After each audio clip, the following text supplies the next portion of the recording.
Mr. Bovee was the ringleader in an effort to punish these prosecutors, and in his memo he wrote that the prosecutions of January 6 offenders were, quote, a grave national injustice that's been perpetrated upon the American people.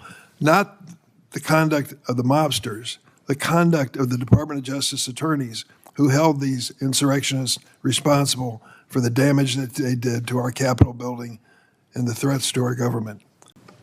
On another subject, I want to speak on the nomination of Emil Bovee, who should not be seriously considered by the Senate for a lifetime appointment to the federal bench.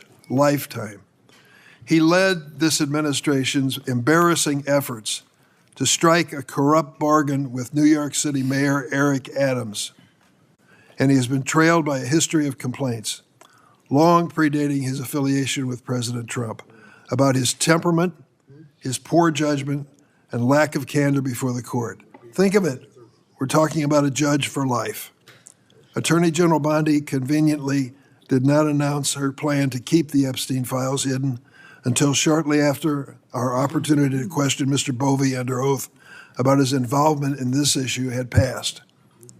Given his role as Principal Deputy Associate Attorney General, it's hard to believe he wasn't involved in the Epstein cover-up. Senator Booker and I sent him follow-up questions to give him a chance to clear this up. Mr. Bovee refused to respond, but that's not the only issue that's grown more pressing in recent days. Erez Ruvini, a career Justice Department attorney who defended the first administration's immigration policies, filed a whistleblower complaint with my office ahead of Mr. Bovee's hearing.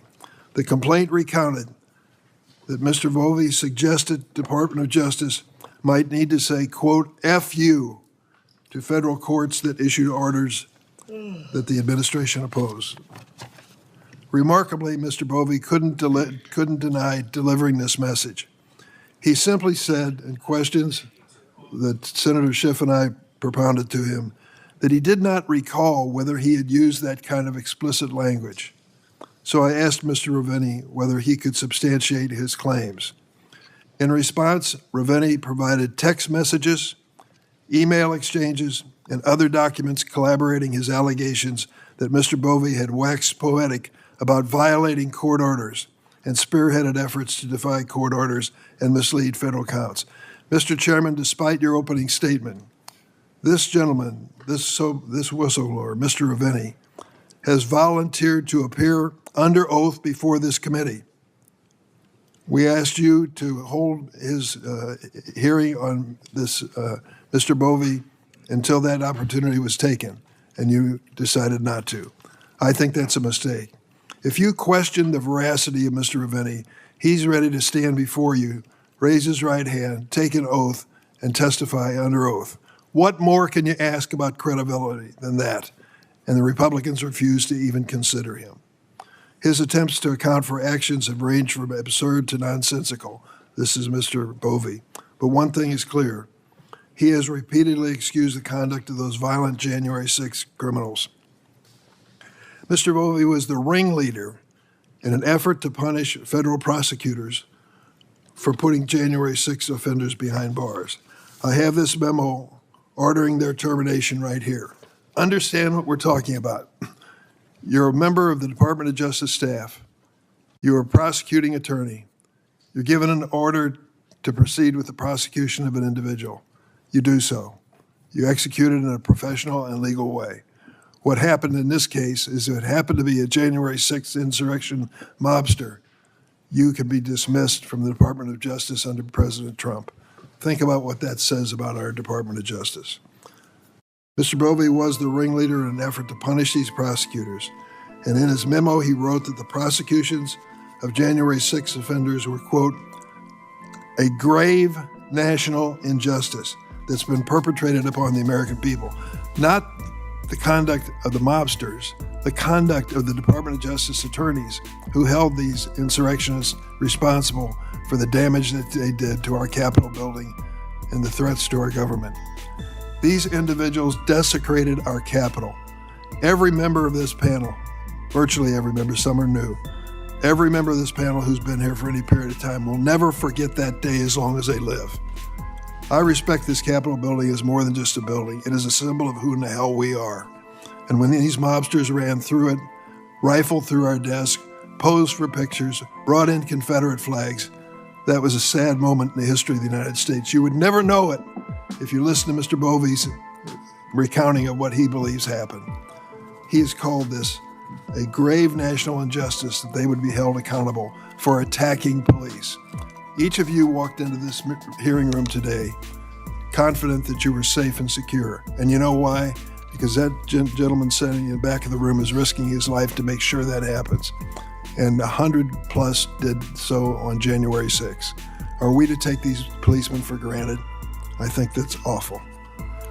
These individuals, these mobsters, desecrated our Capitol and attacked law enforcement officers who keep us safe to this very moment. To excuse their behavior by claiming that punishing them is a quote, grave injustice is a disgusting insult to law enforcement officials who literally risk their lives to protect members of Congress, staff, and legitimate visitors to this hallowed building. Mr. Bovey further insulted law enforcement by falsely claiming that, quote, heavy-handed tactics by prosecutors are, quote, equally unacceptable as physical violence against police. Think about that. He tried to equalize the prosecution of these individuals for crimes with the commission of these terrible acts on January 6th. I want to emphasize that point. This man believes that those who aggressively punish cop beaters are as bad as the cop beaters themselves. This false equivalence is deeply offensive by a man who wants a lifetime appointment to the second highest court in the land. It shows a ditch-deep flaw in the character and judgment of this nominee.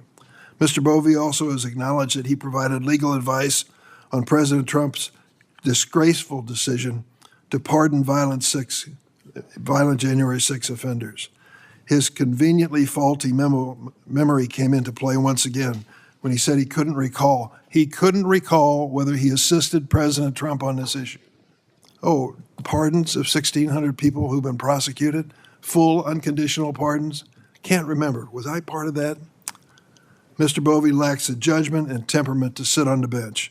In the words of President Trump, the real reason he's been nominated is because President Trump believes he will, quote, do anything that is necessary to make America great again.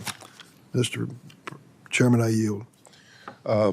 Senator, I'd like to respond to what you said about Epstein, and Senator Blackburn would, and then I'd call on Senator Mr. Chairman, North Carolina. Can I be on the list to speak, Mr. Chairman? You sure can be, yes. Thank you. Senator Mr. Polk Chairman, will be I'd also like to speak. to be. Thank you for being with us today. Sure. Jackie. Thank you, Caroline. There's been a lot of discussion about the Epstein files and the president's comments yesterday calling it a hoax. Can you clarify which part of the Epstein hoax is the hoax part?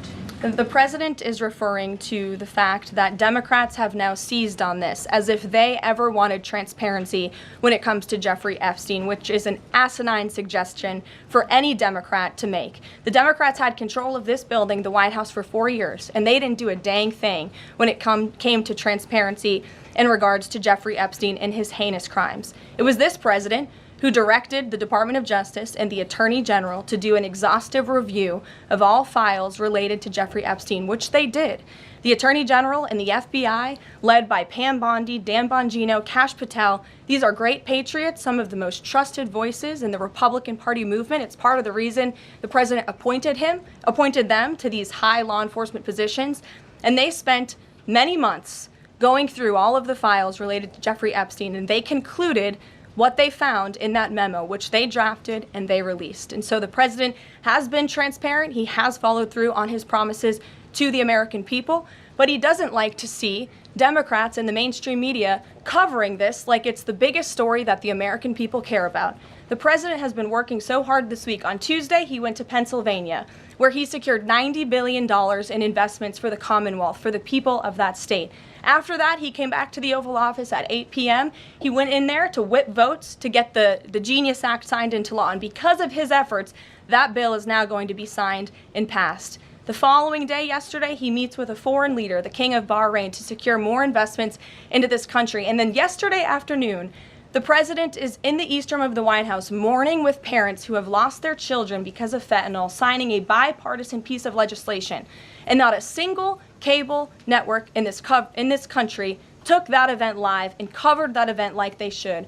Those are the issues the president cares about. What could be more important to the American people than helping families who have lost their children? Those are the issues this president is going to remain focused on. I understand he wants to move on from this story, but you do have some prominent figures, including the Senate Majority Leader, the House Speaker, voicing support for the files to come out. Representative Massey collecting signatures that would force a discharge petition for a vote on the floor for this. It doesn't seem to be going away. What is stopping the administration from just redacting any sensitive information, grand jury information, and putting out what is appropriate so that the American people can decide and then let this story die? Well, in terms of redactions or grand jury seals, those are questions for the Department of Justice. Those are also questions for the judges who have that information under a seal. And that would have to be requested, and a judge would have to approve it. That's out of the president's control. He has said, in agreement with some of the leaders on Capitol Hill, that if the Attorney General and the Department of Justice come across any other credible evidence, they should provide that to the American people. The president has said that, and he agrees with them on Why that. did he fire Maureen Comey? The Department of Justice did, and I would defer you to them. Dasha. Has the White House been directly in touch with some of the MAGA influencers that are still not satisfied with the administration's handling? And has the message to them been similar to what the president has said, which is sort of either let this go or we don't need your support? Well, look, the president and this team are always in contact with the president's supporters, with voices of many kinds on both sides of the aisle. I think that's part of the reason this president is a great president, because he's willing to listen and hear other people's perspectives. But ultimately, he has led this country, not just over the past 6 months to historic success, but also through his first 4 years as president. And as the leader and the creator of the MAGA movement, he has led through these perilous times for our country based on instinct and in the best interest of the country. And as I always say, the American people should trust in President Trump. And what on John, the Fed chair? go ahead, John. Thanks a lot, Caroline. The president on Monday announced. Go ahead. The president said that he floated the idea of a special prosecutor in the Epstein case. Can you confirm that? And has he asked the Attorney General to do this, to appoint a special prosecutor to look it over? Well, the idea was floated from someone in the media to the president. The president would not recommend a special prosecutor in the Epstein case. That's how he feels. And as for his discussions with the Attorney General, I'm not sure. Deanna. Thank you so much. Do you know what the president's reaction was to Mike Johnson saying that he wants additional files released, the Epstein files? Was there a conversation with Mike Johnson about that following his comments? I won't discuss the president's private conversations with the Speaker of the House, but as I answered to Jackie's question earlier, the president has said if the Attorney General and the Department of Justice and the FBI have any more credible evidence in regards to Jeffrey Epstein's crimes, they should put that forward. He has called on them to do that. Sure. Thank you, Caroline. With a few days. I'll go to all of you, starting with the lady in the blue. Go ahead. On that. Kristen. Thank you, Caroline. 2 questions. So the first is that President Trump said that the Attorney General only gave him a brief overview of what was in these Epstein files. Does he have knowledge or an understanding of what is in the files related to Epstein that have not been released? Not to my knowledge, and that's a question for the Attorney General, as I said, and the President has told the Attorney General if they have any more credible evidence, they should release it. Is that evidence, would she have to run that by the President before she released it? I don't think so. He said if she has any more credible evidence, she should release it. Does the president believe that justice has been served in the Epstein case? Look, the president believes that he directed the Department of Justice to do an exhaustive and thorough review, and they did that. And they all agreed, the FBI director, the deputy FBI director, the attorney general, on the memo that they drafted and they released.